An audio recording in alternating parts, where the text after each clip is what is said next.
West Bengal రాజధాని అయిన కోల్కతాలో ఒక మధ్యతరగతి మార్వాడి ఫ్యామిలీ ఉండేది. ఆ కుటుంబానికి ఎలాంటి ఆస్తులు కానీ సేవింగ్స్ కానీ లేవు. డైలీ పనిచేస్తే తప్ప పూట గడవని పరిస్థితి. ఆ కుటుంబంలో ఒక కుర్రాడు ఉండేవాడు. ఆ కుర్రాడు చిన్నతనం నుండి ఇండియన్ ఆర్మీలో జాయిన్ అవ్వాలని కలలు కనేవాడు. కానీ తనకి 14 ఏళ్ల వయసు ఉన్నప్పుడు సడన్ గా వాళ్ళ తండ్రి చనిపోవడంతో కుటుంబ బాధ్యత అంతా ఆ కుర్రాడి మీద పడింది. సో ఇక చేసేది ఏం లేక చిన్నతనం నుండి పనిచేయడం స్టార్ట్ చేశాడు.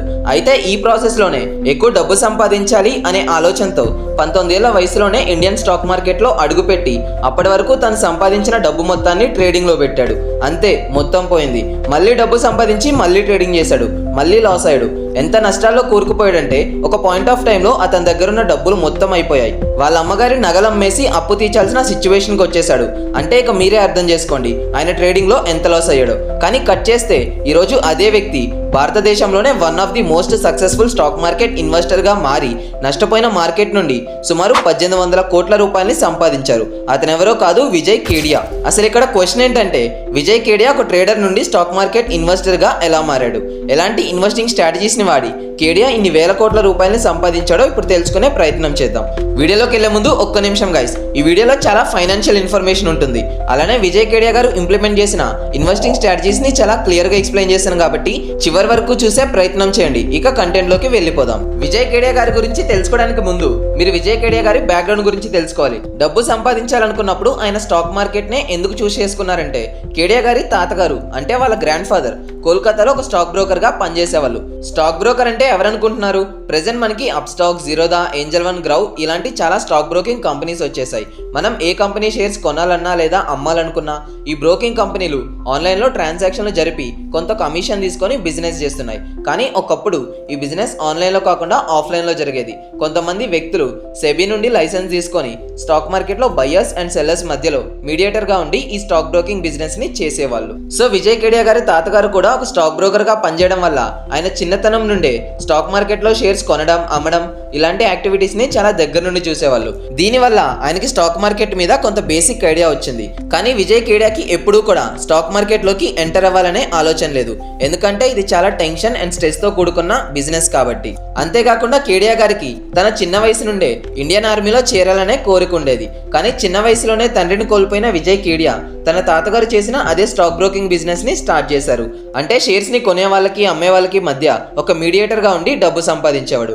అలా కొన్ని రోజులు స్టాక్ మార్కెట్ లో పనిచేశాక విజయ్ కేడియా గారు ఒక విషయాన్ని గమనించారు. అదేమిటంటే స్టాక్ మార్కెట్స్ పెరిగినా తరిగినా ఎక్కువ డబ్బుని ఇన్వెస్టర్స్ అండ్ ట్రేడర్స్ సంపాదిస్తున్నారు. అంటే స్టాక్ మార్కెట్ లో ఎక్కువ డబ్బు సంపాదించాలంటే ట్రేడింగ్ కానీ ఇన్వెస్టింగ్ కానీ చేయాలి. అంతేగాని ఇలా స్టాక్ బ్రోకింగ్ చేయడం వల్ల చిల్లర తప్ప ఏం రావట్లేదని తెలుసుకున్న విజయ్ కేడియా 19 ఏళ్ల వయసులో ట్రేడింగ్ అకౌంట్ ఓపెన్ చేసి ఇప్పటి వరకు తను దాచుకున్న డబ్బు మొత్తాన్ని స్టాక్ మార్కెట్ లో ట్రేడింగ్ చేయడం స్టార్ట్ చేశారు. అయితే ఇక్కడ మీరు ఒక చిన్న డిఫరెన్స్ ని తెలుసుకోవాలి. అదేమిటంటే ట్రేడింగ్ అనేది ఒక short term game and investing అనేది ఒక long term game. So trading లో రిస్క్ అనేది ఎంత ఎక్కువగా ఉంటుందో రివార్డ్ కూడా అంతే ఎక్కువగా ఉంటుంది. అందుకే చాలా మంది స్టాక్ మార్కెట్ లోకి వచ్చిన కొత్తలో ట్రేడింగ్ కి అట్రాక్ట్ అయ్యి మనీ మొత్తం ట్రేడింగ్ లో పెడతారు. ఇదంతా ఎందుకు చెప్తున్నా అంటే విజయ్ కేడియా కూడా మొదట్లో ఎక్కువ డబ్బు సంపాదించాలి అనే ఆశతో ట్రేడింగ్ చేయడం స్టార్ట్ చేశారు.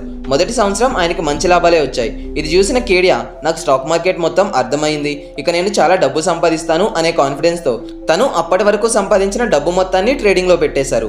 అంతే, ఒక్కసారిగా డబ్బు మొత్తం పోయింది. అప్పుడు కేడియా గారు ఒక విషయాన్ని రియలైజ్ అయ్యారు. ఆయనకు ముందొచ్చిన డబ్బు మొత్తం కూడా కేవలం లక్ వల్ల మాత్రమే వచ్చాయి, అంతేగాని ఆయన నాలెడ్జ్ వల్ల కాదు. సో మరొకసారి ట్రై చేద్దామని చెప్పి కొంత డబ్బుని అప్పు తెచ్చి మరి ఎంతో కాన్ఫిడెన్స్ తో హిందుస్థాన్ మోటార్స్ అనే కంపెనీలో షేర్స్ ని కొన్నారు. నెక్స్ట్ 2-3 రోజుల్లోనే ఆ ట్రేడ్ లో కేడియా గారికి సుమారు 70,000 రూపాయల నష్టం వచ్చింది.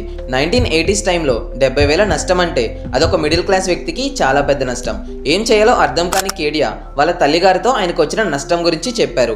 ఆమె తన దగ్గరున్న బంగారాన్ని మొత్తం కేడియా గారికి ఇచ్చేసి ఈ నష్టాల నుండి అలానే స్టాక్ మార్కెట్ నుండి బయటపడమని చెప్పింది. అప్పులు తీసేసిన కేడియా ఇక ట్రేడింగ్ జోలికి వెళ్ళకూడదని బలంగా ఫిక్స్ అయ్యి ఒక చిన్న బిజినెస్ ని స్టార్ట్ చేశారు. అదేమిటంటే కోల్కతాలో ఉన్న టీ ఎస్టేట్స్ కి అవసరమైన మెటీరియల్ ని సప్లై చేసేవాళ్ళు. మొదట్లో ఈ బిజినెస్ బాగానే నడిచింది. కానీ రోజులు గడిచే కొద్దీ కేడియాకి ఈ బిజినెస్ నుండి లాభాలు రావట్లేదు. చిన్నప్పటి నుండి ఆయనకు తెలిసింది స్టాక్ మార్కెట్ మాత్రమే. అక్కడ చూస్తే నష్టాలు తప్ప లాభాలు రావట్లేదు.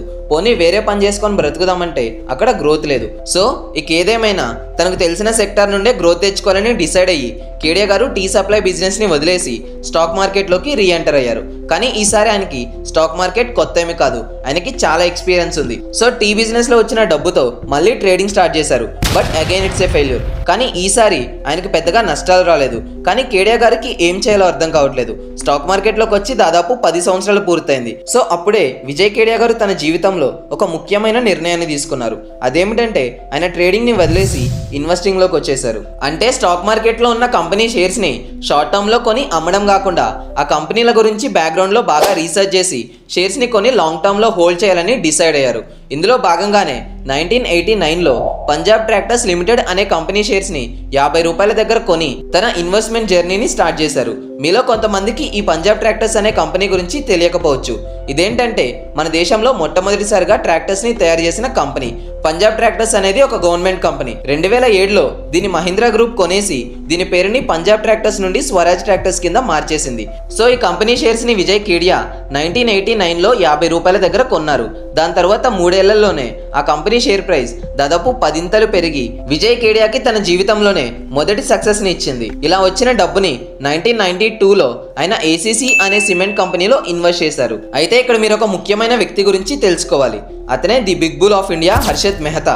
ఇతను స్టాక్ మార్కెట్లో ఉన్న కొన్ని కంపెనీ రేట్స్ని మ్యానిపులేట్ చేసి స్టాక్ ప్రైజెస్ని తక్కువ టైంలోనే చాలా ఎక్కువ ప్రైజెస్కి తీసుకెళ్లేవారు. ఇప్పుడు హర్షత్ మెహతా గురించి ఎందుకు చెప్తున్నానంటే 1992లో మెహతా ఏసీసీ అనే కంపెనీ స్టాక్స్ని మ్యానిపులేట్ చేసి దాని షేర్ ప్రైస్ని 200 రూపాయల నుండి 9,000 రూపాయల వరకు పెంచేశారు. జస్ట్ కొన్ని నెలల్లోనే ఈ రేంజ్ గ్రోత్ అంటే ఈ కంపెనీ స్టాక్స్ని కొన్నవాళ్ళు కొన్ని నెలల్లోనే కోటీశ్వర్లు అయిపోతారు.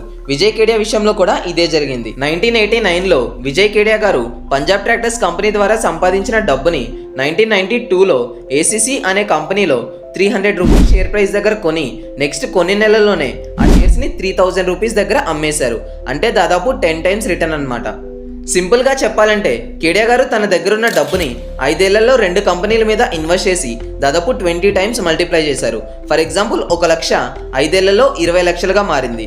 అయితే హర్షత్ మెహతా స్కామ్ బయటకు వచ్చాక ఇండియన్ స్టాక్ మార్కెట్లో చాలా నష్టాలు వచ్చాయి. ఆ టైంలో విజయ్ కేడియా గారు కూడా చాలా డబ్బు లాస్ అయ్యారు. కానీ ఆయనకి ఇప్పుడు ఎలాంటి స్టాక్స్లో ఇన్వెస్ట్ చేయాలో బాగా తెలుసు. సో ఈ ఎక్స్పీరియన్స్తోనే 2004లో ఆయన దగ్గరున్న డబ్బు మొత్తాన్ని తీసుకెళ్లి అతుల్ ఆటో, ఏజిస్ లాజిస్, సిరా శానిటరీ వేర్ లాంటి కొన్ని చిన్న చిన్న కంపెనీల మీద ఇన్వెస్ట్ చేశారు. నెక్స్ట్ 8 ఇయర్స్లో అంటే 2012 వచ్చేటప్పటికి ఆ షేర్స్ భారీగా పెరిగి విజయ్ కేడియాకి 1000% రిటర్న్స్ ని జనరేట్ చేసి పెట్టాయి. ఈ దెబ్బతో 1980స్లో 35,000తో స్టార్ట్ అయిన విజయ్ కేడియా గారు 2012 వచ్చేటప్పటికి సుమారు 700 కోట్ల రూపాయలని సంపాదించారు. ఈ డబ్బు మొత్తాన్ని ఆయన మళ్ళీ చిన్న చిన్న భాగాలుగా విడదీసి డిఫరెంట్ సెక్టార్స్లో ఉన్న కంపెనీస్లో ఇన్వెస్ట్ చేశారు. 2012 నుండి 2025 వచ్చేటప్పటికి కేడియా గారి ఆస్తి 700 కోట్ల నుండి 1800 కోట్ల ఆస్తిగా మారింది. సో ఇదంతా చూస్తున్నప్పుడు అసలు విజయ్ కేడియాకు ఇన్ని మల్టీబ్యాగర్ స్టాక్స్ ఎలా దొరికాయి, అసలు ఆయన ఎలాంటి ఇన్వెస్టింగ్ స్ట్రాటజీస్ ని ఉపయోగించారు అనే డౌట్ వస్తుంది. విజయ్ కేడియా గారు ఎప్పుడూ కూడా స్మాల్ క్యాప్ కంపెనీస్ లోనే ఇన్వెస్ట్ చేయడానికి ప్రిఫరెన్స్ ఇచ్చేవాళ్ళు. ఎందుకంటే లార్జ్ క్యాప్ మరియు మిడ్ క్యాప్ తో పోలిస్తే మంచి ఫండమెంటల్స్ ఉన్న స్మాల్ క్యాప్ కంపెనీకి మల్టీబ్యాగర్స్ గా మారడానికి ఎక్కువ ఛాన్స్ ఉంటుంది కాబట్టి. అసలు స్మాల్ క్యాప్ కంపెనీస్ అంటే ఏంటంటే ఒక కంపెనీ వాల్యూ అనేది 5,000 కోట్ల రూపాయల కంటే తక్కువ ఉంటే అది స్మాల్ క్యాప్ అవుతుంది. అలాగే స్టాక్ మార్కెట్ లో ఇన్వెస్ట్ చేయాలనుకునే వారికి విజయ్ కేడియా గారు చెప్పే లెసన్స్ ఏంటంటే number 1, never borrow to invest.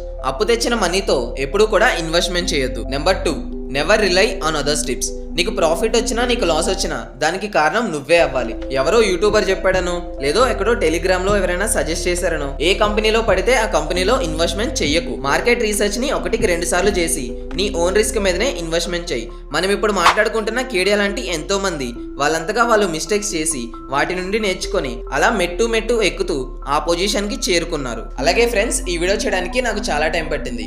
ఈ వీడియోలో మీరు ఏదైనా కొత్తగా తెలుసుకున్నట్టు అనిపిస్తే వెంటనే మన నెక్స్ట్ జన్ విజన్ హబ్ కి సబ్స్క్రైబ్ చేసుకోండి.